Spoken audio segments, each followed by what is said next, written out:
Welcome back to Real Florida Magazine. Welcome back here today again on the beautiful campus of Florida Panhandle Technical College. Here today with an old friend of the show, we've got Roger Hagan, a longtime Washington County resident and employee of the county. We're talking about Washington County Courthouse. For those viewers who are aware, no surprise to you, certainly. A couple years ago, the courthouse was condemned. Subsequently, budget was approved at the state level, $9.2 million, and Washington County got the opportunity to design and build a brand new courthouse. First time in anyone's collective memory that the state has funded a county facility such as this courthouse. Typically that falls to the purview of the individual county. When we come back, we're going to talk to Roger about just that. We're going to talk about Washington County history. We're going to talk about that courthouse facility. All this as part of our ongoing project to document that courthouse procedure. Hopefully over time, giving people the opportunity to hear these anecdotes, to hear some of the nostalgia, certainly that Roger brings to the table, and to sort of look a little more closely at that courthouse project. We'll be right back.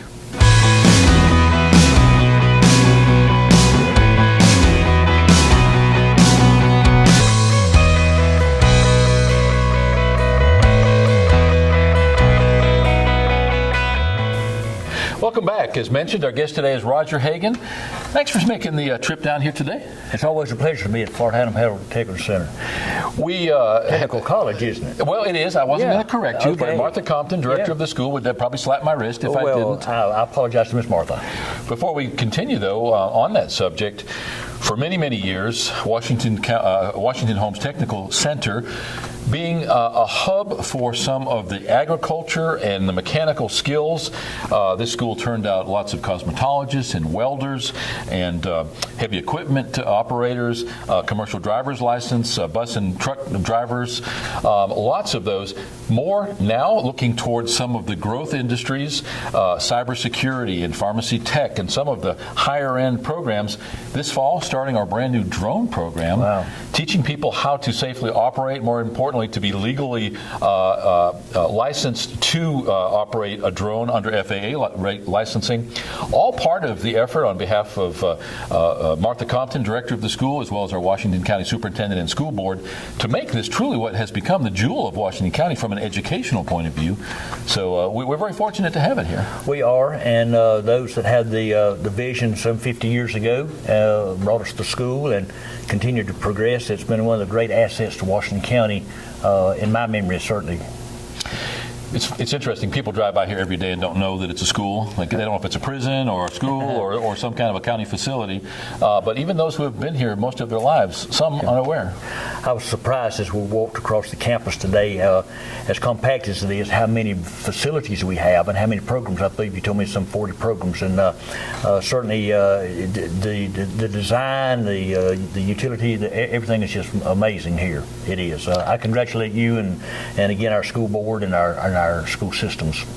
Over 40 degree and certification programs. And what's interesting now, Roger, compared to the old days, when people attend here, whatever time they put into these classes are applicable in the way of credit hours when they transfer to a 4-year college or a junior 2-year college. It's just a different world. And rightfully so, that name college, now Florida Panhandle Technical College, reflects that change, that fundamental change in the school. Yeah.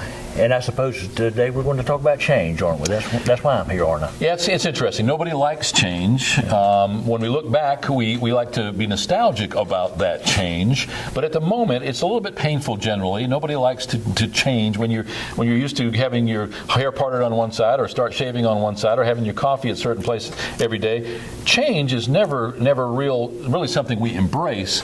But we are here to talk about the Washington County Courthouse. As mentioned in the introduction, we were granted $9.2 million, a huge kiss from the state because, as I also mentioned, the first time anybody can remember that the state has actually funded the design and construction of a courthouse, typically that being relegated to the individual county of one of those 67 in the case of Florida. Let's start at the beginning. I know you've been here before, but for those who don't have the pleasure of seeing that piece of tape, you, for many, many years, worked right in that old courthouse facility, the former courthouse facility. You sometimes laughingly or jokingly refer to it as the new courthouse at the time. Let's start at the beginning. The county seat in Washington County at one point was Vernon, Florida, was subsequently moved to Chipley. Some people are still fighting that battle. Some are still fighting that headwind, still trying to make the change back to what it was. Talk a little bit about that to start with. When Washington County became the 12th county in the history, we were organized in 1825. Actually, before Florida became a state in 1845. Vernon was the county seat, named. The history tells us in part after Mount Vernon, which is George Washington's home, and being with Washington County, it just became Vernon. Originally, it was Roach's Bluff, but it became Vernon. As the 1880s came and through the Panhandle, the railroad came through, and Colonel Chipley and the great amazing engineering that it was at that time to bring the railroad across the Panhandle. The people of Chipley along the railroad began to grow up. The town began to grow up, and there got to be in the need or the desire to move the county seat. And a number of efforts were made to do that. A number of elections were held, and it was always defeated because at that time Bay County was a part of Washington County. So after the turn of the century, the people in Chipley and some of the people in Bay County in the southern part near the coast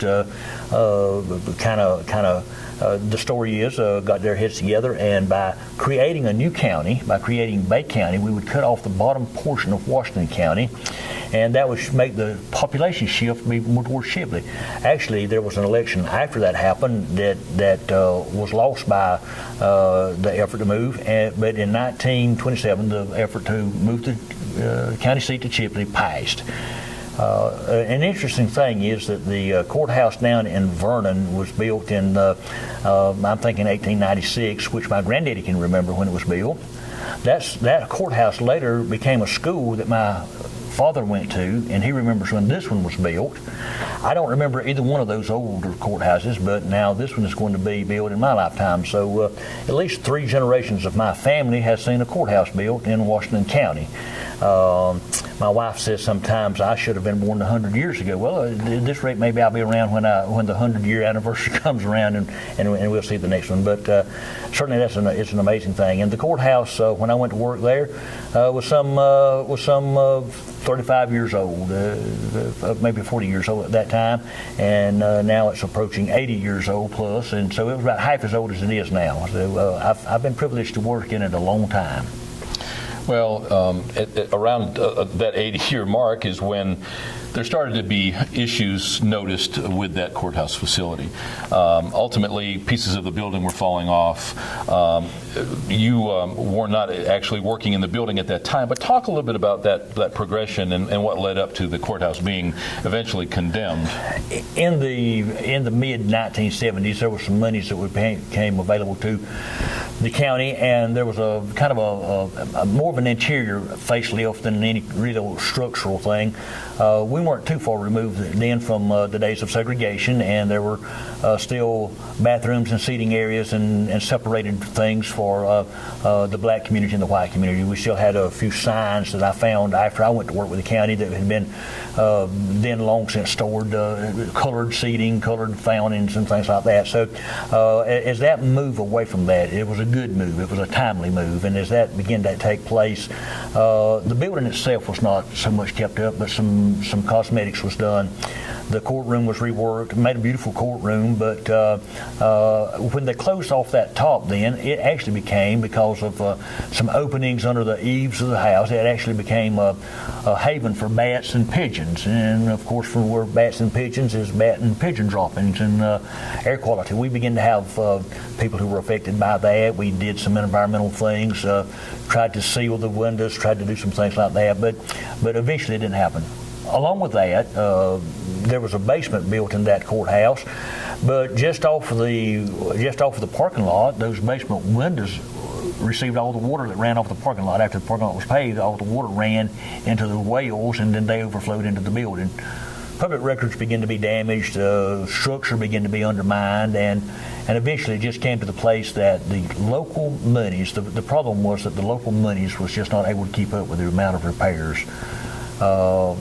$9.2 million is an unheard of thing. And we have to remember that this came too while the economy is not in such great shape. I mean, we're perhaps beginning to swing up again, but about 3 years ago when this money first began to be made available, the economy is still not in good shape. So this is an amazing thing that we see with the state.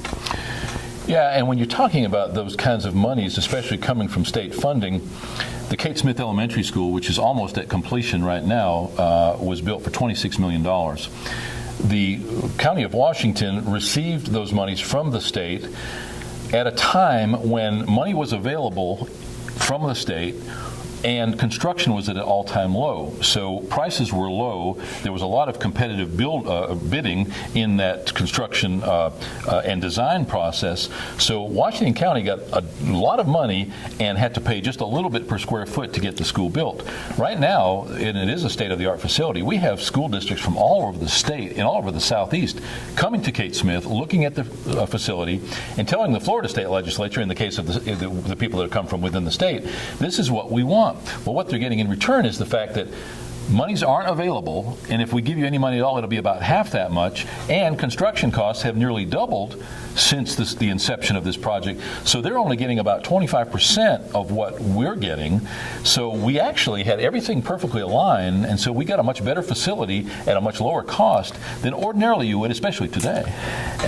In my last years at work, I was a little farther removed from the budget again and some of the decision making than I were early in my career. But as I understand, the 9.2, we're actually going to come in much under that. We'll return much of that to the state, and that's a good thing.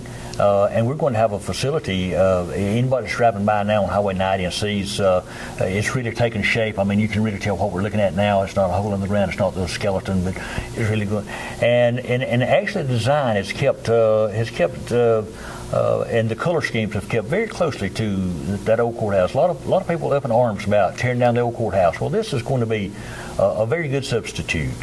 Well, there's no probably better compelling argument for getting more money than by taking good care of the money that you get to start with. That's right. So where it would be very easy to fall into the trap of let's go ahead and use that excess money to do this or this, I think that in its wisdom, Washington County is doing exactly the right thing. Show the state we appreciate their funding by once again being as frugal as possible, and that will not go unnoticed. And in the future, have we needs, hopefully that will work in our favor.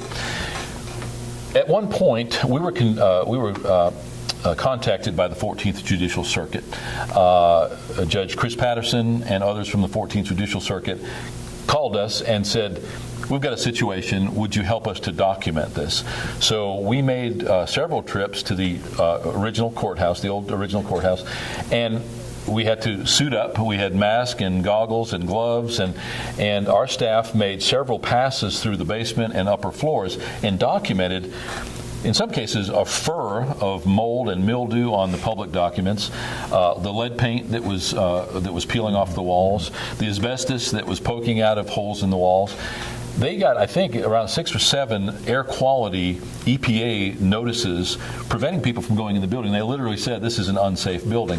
So at that point, obviously, they had no choice. They abandoned the building, and those offices, especially the clerk's office, was moved to many different places, the county annex being one of them. Now, talk a little bit about, from your experience, how that impacted that county annex building with the influx of all these new offices and people. Well, of course, the county annex itself is a recycled building, if you will. It was part of our old Washington County Hospital, our original Washington County Hospital. It was built in 2 phases, and actually, as we began to renovate it, we had to eliminate, because of a property issue, we had to eliminate one end of it where the supervisor of election is. That wing actually stuck extended farther to the west, about where the ARC building is now. We had to cut off half of that building. We put the Board of County Commissioners and all of their functions out there. Also, the property appraiser, tax collector was housed there, and the supervisor of elections. That made a very good move because that left the courthouse just for the judges, the clerk, court-related functions. Most people are used to going to the courthouse to do all of your county business, but actually many counties across the state now are using annexes, and someplace multiple annex offices to deliver services better. Well, when you take all that you left behind and try to move it into where you are now, that really makes a difficult thing. One of the things that helped just a little bit was that at about the same time, or just before that, Washington County also received about $4.1 million to build a new emergency operating center and move the emergency management office and a couple of offices out from there. Parks and Recreation was able to move into a satellite office, and that freed a few rooms. But my visits now to the annex finds it very crowded, and I know that the clerk's office is looking forward to being back, and the judge's office are looking forward to being back into the courthouse. Yeah, what actually probably was the final straw that eventually it certainly helped or hastened the award of that $9.2 million to Washington County for the new courthouse was the impassioned plea made by some of our judges that they simply weren't safe. There were situations where there were trials going on, and in the replacement facility, and the judge and the accused were the judge walking in at the same time. The accused, who was in leg irons in an orange suit, side by side, which was not a good situation.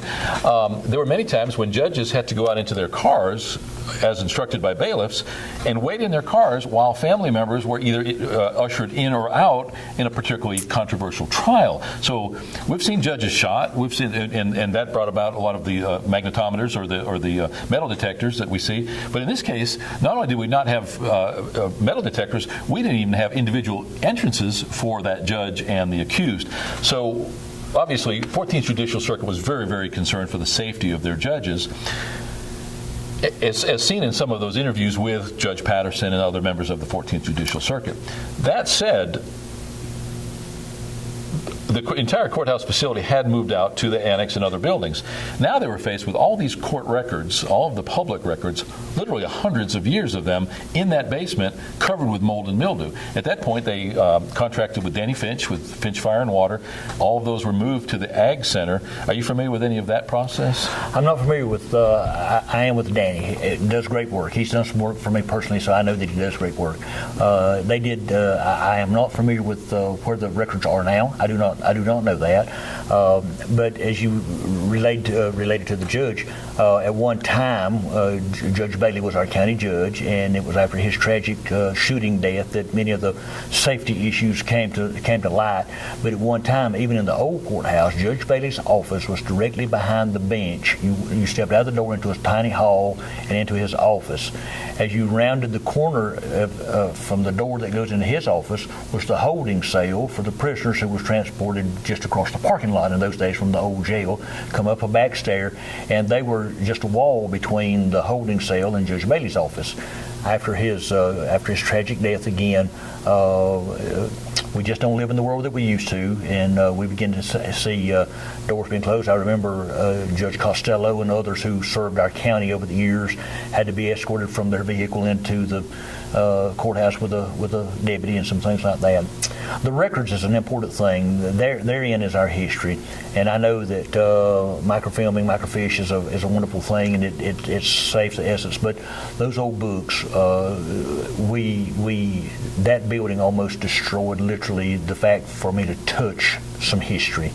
I can get a copy of a microfilm, and I've got a copy of something, but some of those I could touch, and I'm certainly hopeful that the restoration project has worked, and they will be available to us to some measure. Well, Danny Finch was used because there are not a lot of companies around who are certified to mitigate black mold and mildew, and from an environmental position simply can't deal with those kinds of hazardous materials. But he did, and there is actually an area in the Ag Center on Highway 90, the Washington County Agricultural Center, where those records are currently kept. They have been cleaned. The way I understand it, most of them were preserved. Still some odor associated with the mold and the mildew, but from a health point of view, they have been rendered safe. and they're in the process of all being transferred to digital files. So ultimately, except for those pieces of paper that must stay around, and the clerk of courts candidates have been in speaking about this, so that's the only way I have any knowledge at all. But apparently there are certain documents that must be maintained in their original signed form. Everything else is going to digital, and going forward, we're finding at the clerk's office that any new paperwork generated is simply being not microfilm, but it's being digitally photographed. It's being made into a PDF file or whatever other digital format they want, and all put on computer disks, and obviously redundant copies.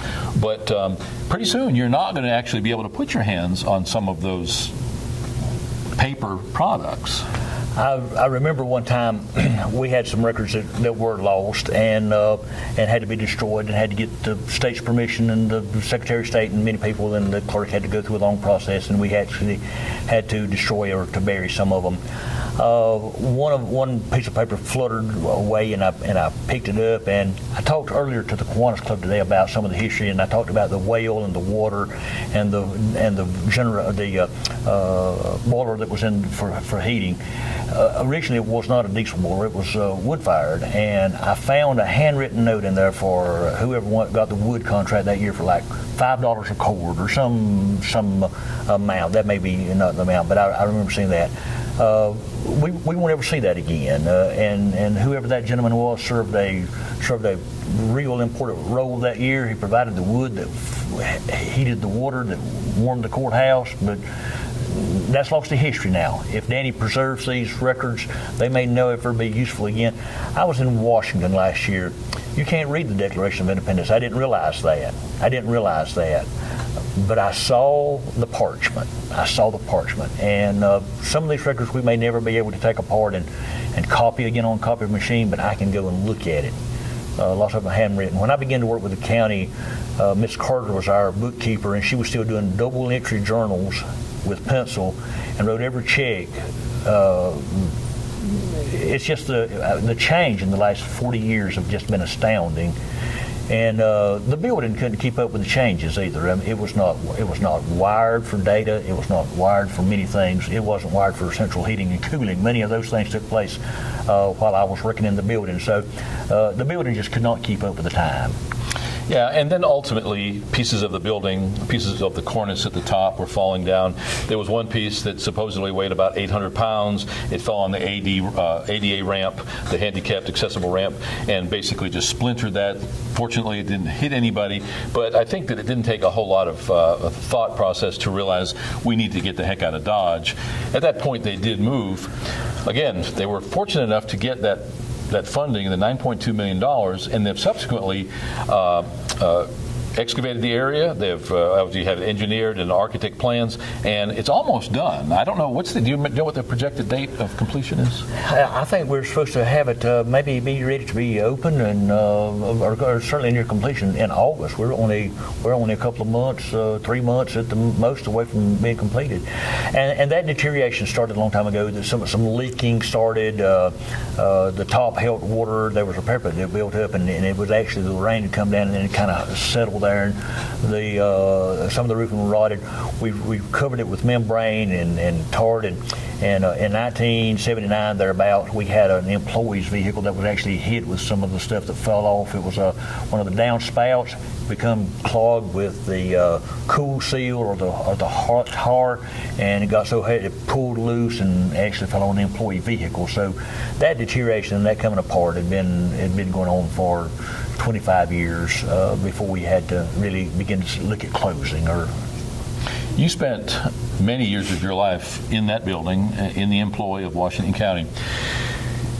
I would imagine that you've got a million anecdotes, a million stories, but one thing you did mention, and this dating back to prior to your lifetime, but during the construction process of the original courthouse, the very large columns in the front of the courthouse were actually brought in by rail. Tell that story. We were told by Mr. Russ, a senior citizen of our county at that time, that when the courthouse was being built, that the columns were hollow, and that they brought them in on rail and offloaded them, course, in 1932, there was mechanization. There were cranes and some things like that. Not certainly to the degree we have them today, but these were so large that we didn't have a truck that was big enough to bring them. They put an iron rod between them and made them like a dirt packer. Made themselves a wheel, put an axle through them, and pulled them up to the top of the hill and set them after they were coming on the rail. Never was able to verify that. If we've got somebody that's watching us today, then they're 100 years old, and remember, maybe they want to get in touch with you and verify that story or deny it. But I thought that was one of the most amazing stories that we heard. And one of the stories I remember I tell so many times, Judge Bailey's court assistant was coming down the stairs one day, and I'd started up the stairs. We had one copy machine in the courthouse, and she had gone upstairs and was coming down with coffee. And I don't know if you remember the Wellington boots, the dress boots about that high. I'd started up that morning, and she come down, and just about 3 steps up from the landing we were meeting on, I stepped back to allow her to come on down. She had 2 cups of coffee, and she slipped. Well, I tried to help break her fall, and she just dumped that coffee right in the top of those boots. I was trying to break her fall, and she just poured that hot coffee right at the tops of my boots. You went home early that day. Oh, yeah. But that old building, I've got a piece of it. One time we had to move some doors and had to renovate some offices, and where they pulled off a piece of the chair rail, I have a piece of that at home now. And the building was poured, the wall was poured solid, and the chair rail was added secondly. And the way they did that was took a starch drill and a hammer and beat a hole into it, got a piece of wood, whittled it down, drove it in, and then nailed the chair rail to the wood. They didn't have the concrete nails, or they didn't nail it directly to the wall. They nailed it into wood that was periodically placed along the wall. I have a piece of that at home. Not sure I could find it today, but I have the pen that was used to sign the bonds that built the new Washington County Hospital. And Mr. Everett was our vice chairman. He'd gone to Atlanta for the closing on the bonds and signed them. And he came in one day and he says, "Here's something you might want to hold on to." And he tossed it over to me on my desk, and he said, "That's the pen that signed the bonds that built the new hospital in Washington County." So that was a great thing. Got a key to the old courthouse door. We don't know where the door is, but I got a key. You mentioned earlier that there was a very fine eye on maintaining as much historical integrity as possible. The Washington County Historical Society, a large factor in that. They attended all of the courthouse meetings, making sure that they had some input, some say into the final colors, into the design, wall coverings, and colors of those. One thing that took place was the county staff went through the original courthouse prior to demolition, taking out things that they felt people would want as mementos from a nostalgic point of view. And some of it was actually just functional equipment, tables and chairs and desks and that sort of thing. But there were several doors and bookcases and signs. When they held the auction at the Ag Center, David Corbin, who is right now the county administrator, went ahead and did that auction. Judge Perry Wells, who spent many years right in that courthouse there, actually wanted a door and a little placard that said courthouse next door or something along that line. Everybody stood back and let him get those for nominal cost because they knew how much it meant to him. But at that time, there was a lot of nostalgia that was auctioned off as part of that process. There was. I'm not sure about the door, but for many years, the probably in about 1973, the Washington County School Board was able to build their new offices, the school district offices on the side of the old Chipley High School. But prior to that, their office was in the basement of the courthouse. And for many, many years, after my office moved out, there was still a door at the foot of the stairs in the basement that said Washington County School Board still on that. That was still there. One time we needed to, after we got our first computer, it was a mainframe, and it was probably it was like it was as large as a pickup truck then. Way before the PCs. We began to try to wire for that. There must be hundreds of miles of wiring that had to be. The courthouse, electric lights were here, but that was about the thing when that courthouse was built. So every time that when phones began to be prominent, when electric typewriters and data machines, whatever they may have been in the various office, tax collector and property appraiser, their machines begin to be electric. We had to wire them. But when computers came along, my goodness, the numbers of wires, and then many of the computers to begin with also, especially the emails and things like that, you had the telephone wiring that had to be done as well. I think now there's some wireless that might be available, but oh my, it just began to look like a woodpecker gone wild in there with all the holes that we had to drill and come back and paint and plaster and fix it up. We've done lots of internal damage to the old building, I'm afraid. There are still unfortunately, a lot of strong feelings. People downright mad that we've had to demolish the old courthouse. Looking at it at its final stage, there was no option. But I think in many cases, people feel we should have done more. Woulda, coulda, shoulda. That's easy to second guess yourself. But a lot of people feel that things could have been done from a remedial point of view back years and years and years ago. You can't point fingers. And when there's no budget and when there are no options, sometimes things go undone. And unfortunately, over time, the old adage about for the lack of a nail or lack of a horseshoe, a battle was lost. Unfortunately, you do what you have to do when that time comes.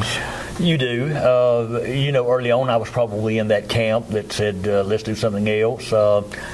Again, I was not privy to much of the data that was available, but one news story or maybe multiple stories, you could build a new one for $9 million. You could renovate the one you got for $4 million or $7 million or something like that. And that's, well, if you're going to be able to preserve this for less money, why don't we do that? But really, I think when you got in there, that what was left to preserve, and certainly what was left to expand, it was not a good thing.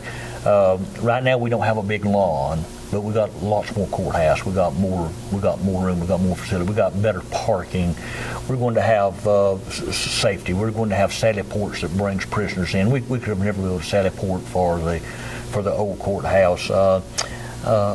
I probably, I hate to say that I resist change. I probably don't acclimate to change as good as many people do, but there does come a time. It's like the story I heard one man said his axe goes all the way back to George Washington. It had 5 handles replaced and 3 heads, but it was George Washington's axe. So after a while, when does it quit being George Washington's axe? And after a while, when does the renovation and the preservation become good money or bad money after good? Or part of the historical preservation included saving pieces of that stone cornice that was used as decoration around windows, lintels over the tops of windows, the cornice all the way around the top of the roof, and there are pallets full of those pieces that were removed lovingly, I have to say, because it took some time by the architect and by the original construction crews, which are being stored and which hopefully are going to be used at some point. Now, I don't know where they would use that, but I know that part of the deal made with the Historical Society is that they would preserve much of this stuff. The time capsule that was on the front lawn, for instance, was taken up. It was put in bond somewhere so that nobody could look into it. Apparently, they want to wait 100 years from the time that was put in. But as much was done as possible to preserve the historical aspects. And I think that's good. And our architects and our builders and our courthouse committee and everybody, I think, are sensitive to the feelings of the people. And rural areas, and we're still probably largely rural, classified rural. Our sentiments, our attachments and things like that may run a little more deeply than some other areas. But if I'm a businessman and I want to do business in your community again or something like that, and I'm sure that the architects and everybody thought, well, this is a good time for us to become a part of the community. And I think they've done that very well. And if they put these cornices and anything that they save, they're able to incorporate it back into it, somebody's going to be able to still touch the old courthouse. I was talking about the records being able to touch. Somebody's going to still be able to connect, if you will, in that eerie spiritual kind of a way, if you would, to the old courthouse. And I think that the architects and the courthouse committee and everybody has been sensitive to the feelings of the people about that. I don't know how much they embraced, but I know at one point they were talking that the main foyer, as you walk into the front entrance of the courthouse, down each side, they would actually have on the wall, suspended or affixed in some way, some of the original doors and some of the historical artifacts, plaques that you alluded to. And I think that that's important, and that probably suffices, but you can't do much or cry over spilt milk. A good analogy is what's happening in Vernon. Vernon 4-lane came through. A lot of stuff was torn down. I understand completely, and I'm sensitive to the Historical Society, in this case in Vernon. But at the end of the day, much of that stuff wasn't worth preserving from a construction point of view or stability or structural point of view. But I understand that you can't buy sentiment and that it is what it is. But when we're facing progress, when we're facing the future, there's sometimes some bitter pills that have to be swallowed. There is. We're facing that, and as we look at what's going to happen to the 4-lane that's going through Walsall. When I was a child, we had 7 stores in Walsall. Now we've got one. It wasn't progress that caused some of those places to close. Neither was it in Vernon. Mr. Taylor's son became a school teacher and moved to Bay County. Mr. Ferguson's daughter became a nurse and became the director of nurses. The Smith family joined the Army and the Navy, or joined the Navy. Most of those are Navy guys, and married and moved away. Mr. Rogers' daughter married and moved to Chipley, and so on and so on. The stores that we had there. The reason those stores closed was because no one would stay in, and that's what happened in Vernon. The stores were, in some cases, closed and not functional and all, and it's just again that sentiment. It's not what I remember. But that's why we have memories. That's why we take pictures. That's why we have the station here that broadcasts for us. You're going to have some pictures of that old courthouse, and people can still get a feel for it if we want to. We were fortunate, as I mentioned earlier, we were secured by the 14th Judicial Circuit to document and sort of produce media which would illustrate the poignancy and the real situation or emergency situation in which we found ourselves from a health point of view. Subsequent to that, when we got the funding, the Washington County Commission, or Board of County Commissioners, hired us to document the demolition of the original courthouse as well as the construction of the new courthouse. So yes, we'll have much of that in video, photo, what have you. But still, I can understand where people are nostalgic. As we see friends pass away, and I'm getting of an age now where I'm seeing people who I grew up with go away, we lose sight of history. In some cases, we have revisionist history, where history is literally being written or rewritten, and it's not reflective of what I was taught. We can argue about what the truth is, but if we're changing things, that's a little disconcerting. But I still think that in a small community, as you point out, relatively rural, such as Washington County, such as Chipley or Vernon, we have a sense of history, we have a sense of family and culture and heritage that we hold on to and we maintain, and I think that that's a good thing. Sometimes the best thing is, I would say, I don't think about it until it's too late. I mentioned the Kiwanis Club, and what I would like to say, again, given the opportunity, is that sometimes we don't realize that we are making history. Occasionally, when I'd have my grandchildren, when they were much smaller, we'd have a day together, or we'd go to a visit an attraction or something like that. And I say, you know what we're doing? We're making memories. And when I'm asked to come to talk to you today, or go to the Kiwanis Club or some other place and talk about things, I want to always tell it the same way every time. I don't want the older I get, the better I was sort of syndrome. But I think that we have to realize that we're making history. One time, this college was just of some vacant properties here. Hardly anybody that I know today can remember when this college wasn't here. So we're making history as we go. Our children that are being born now will see this courthouse destroyed and replaced. And will it be replaced here, or will Vernon get the courthouse back? Who knows what will happen in that point in time. But that we're living history. History. When does it become history? It's current affairs now, but it will be history one day. Roger, thank you so much for taking the time today. My pleasure. Hope we can do it again sometime. Oh, and we will. This is just one of many times we're going to have you visit, and I like the fact that we don't really have an outline of what we're going to talk about. Yeah. We just kind of let it go, and it seems to come full circle. Yeah. And it seems like when it does, we know that it's time maybe to quit for the day and to come back to it again. But please consider coming back soon, and Thank you. And let's continue to go down memory lane, if you will. I think there's a lot to be learned from history. As you point out, if we don't pay attention to where we came from, we wouldn't have a clue where we're going. And in this case, talking about the history of Washington County, certainly our viewers enjoy it. I know that I do. So, again, thanks for taking the time. Thank you, my friend. Our guest today has been Roger Hagan, longtime Washington County, Florida employee, part of the administration, spent many hours and much of his life in the original Washington County Courthouse. Here today talking about that, the condemnation of the original courthouse, the subsequent demolition and reconstruction of the new one.